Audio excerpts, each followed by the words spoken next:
Maraming rason ang tama para maging mali. Pero yung pagmamahal ko sa'yo, hindi magiging mali. Naganap ang bonggang birthday celebration ni Vice Ganda sa Nueva Ecija sa Highland Valley Resort.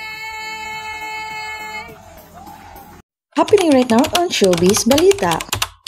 Happy birthday! Naging masaya at bonggang selebrasyon ang late post-birthday na nag-iisang ang kabogable star Vice Ganda. Sinadya ni Vice Ganda na i-held ang kanyang birthday sa malayong lugar sa buong birthday celebration niya. Ang mga dumulo sa post-late birthday party ng It's Showtime host na si Vice Ganda ay ang kanyang mga closest friends, mga kapamilya niya at pamilya ni Ayon. Isang buong gabi ang naging selebrasyon ng host na si Vice Ganda sa kanyang birthday. Ang mga kuwang photos at ang mga litrato at kuwang videos ay ang iba ay shinare ng kanyang mga co-star at mga kasama niya ng mga co-host sa It's Showtime. Ang ilang kuha sa mga retrato ay nag-blow ng malaking cake si Vice Ganda kasama si Ayon at ang angka ni Ayon at ang mama ni Vice Ganda.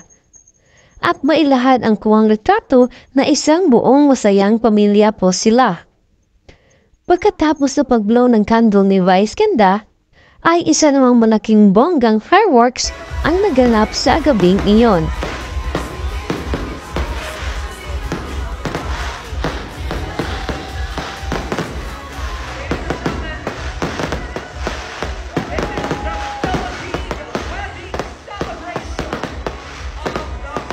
Ang ika-48th birthday ni Vice Ganda ay dinaluhan ng mga kaibigan niya, mga kasama sa industriya, ang mga bigatin na head ng ABS-CBN at ang kanyang It's Showtime family.